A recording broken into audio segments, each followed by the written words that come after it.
Corrimento e coceira vaginal são sintomas sentidos por muitas mulheres. Em alguns casos são normais, em outros podem indicar problemas de saúde, como inflamações e até mesmo infecções. E a gente sabe que a mulher se sente incomodada quando percebe que tem alguma coisa acontecendo fora do normal.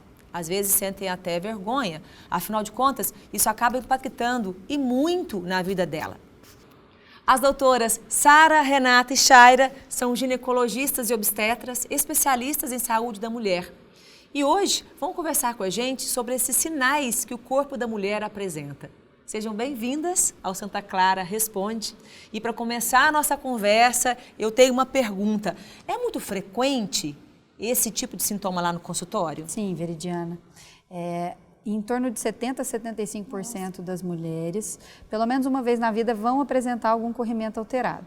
E quando se fala em corrimento alterado, é aumento do volume, da secreção, pode estar associado com coceira, com mau odor, com dor na relação, irritação local, né? E isso leva ao consultório com muita frequência. Um conjunto de fatores, né?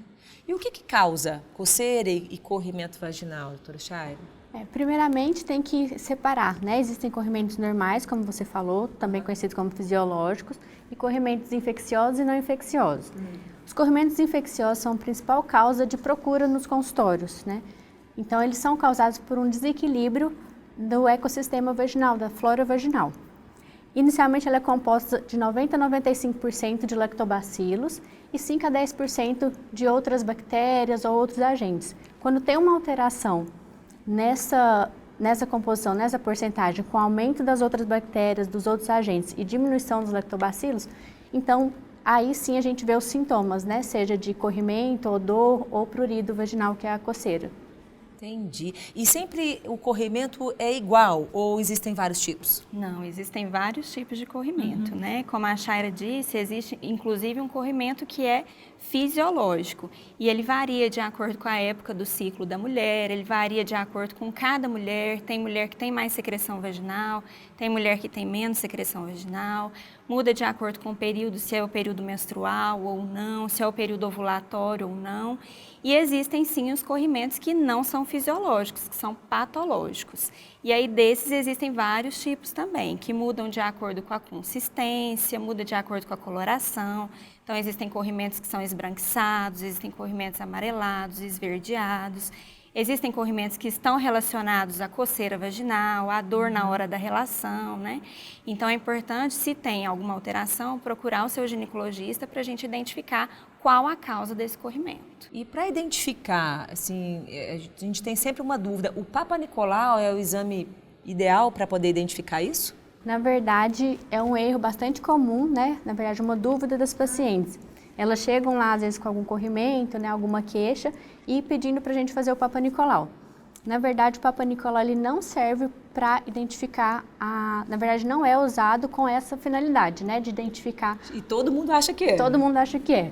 Qual que é a infecção que está. A infecção, a gente vai avaliar com exame clínico, né? O médico vai lá olhar, analisar aquele corrimento, aquele tipo de secreção e avaliar qual que seria a causa daquele corrimento, daquele desconforto ou coceira. O Papa Nicolau, né, a citologia oncótica, ela tem outra finalidade. Ela tem finalidade de avaliar lesões pré-cancerosas, lesões pré-malignas do câncer de colo de útero. Inclusive, não é recomendado colher o Papa Nicolau quando está com infecção. O ideal é tratar a infecção e só depois está fazendo a coleta do Papa Nicolau. Porque ele pode falsear mascarar resultado, isso. E relacionado com DST, meninas? Então, uma dúvida bastante comum também no consultório é essa.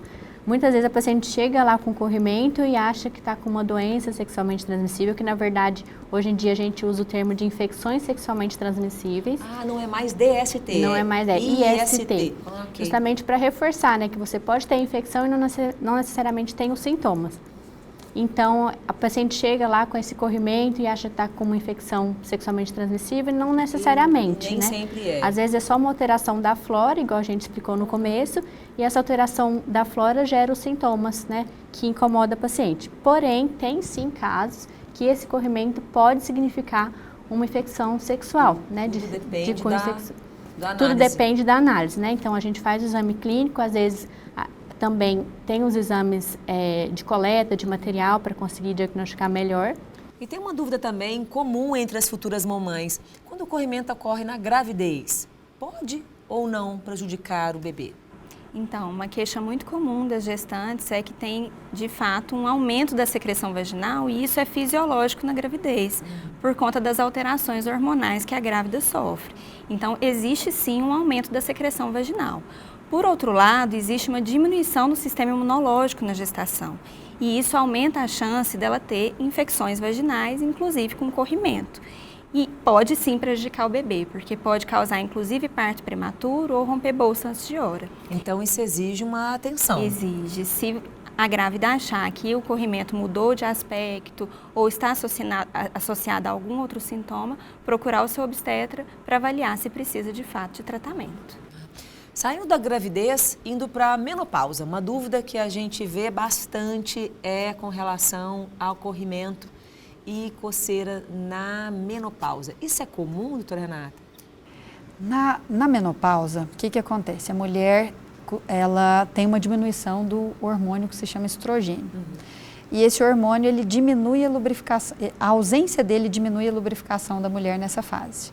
Então, o ressecamento vaginal, que é o contrário do que a gente falou antes, do excesso do corrimento, vai prejudicar agora ela nessa fase. Vamos falar agora sobre tratamento? Como que ele é feito, meninas? E o que acontece durante esse tratamento, só para a gente tirar algumas dúvidas do procedimento, como acontece? Primeiramente, a gente precisa fazer o diagnóstico, né? Porque se nós podemos ter fungos, bactérias, ou até mesmo protozoários, ou se é alguma alteração de hábito da paciente, nós precisamos saber a causa, né? Para a gente intervir. Tratamento nós temos através de pomadas vaginais ou até mesmo em comprimido. Mas aí varia se é uma bactéria, um antibiótico, um fungo antifúngico. Se no caso da mulher gestante ela tem algumas peculiaridades no tratamento também, de acordo com a fase gestacional, né? Então, o tratamento de acordo com a causa. Como é que faz no verão, então? Todo mundo na piscina, no mar? O verão aumenta essa incidência. Então, uma queixa muito comum é quando volta da praia, né? Volta da praia e tem esses sintomas de corrimento, de coceira. Por quê? Porque ficou num ambiente úmido, muito tempo de biquíni, né? E aí isso realmente aumenta a chance disso acontecer. O que a gente orienta é evitar ficar muito tempo com roupa úmida, né? Então, colocar sempre roupas secas e o mais arejado possível, roupas larguinhas. E a gente já ouviu dizer que a alimentação pode influenciar em problemas como coceira e corrimento. É verdade? Então, algumas dietas ricas em laticínios podem prejudicar, sim, e aumentar a incidência de candidíase.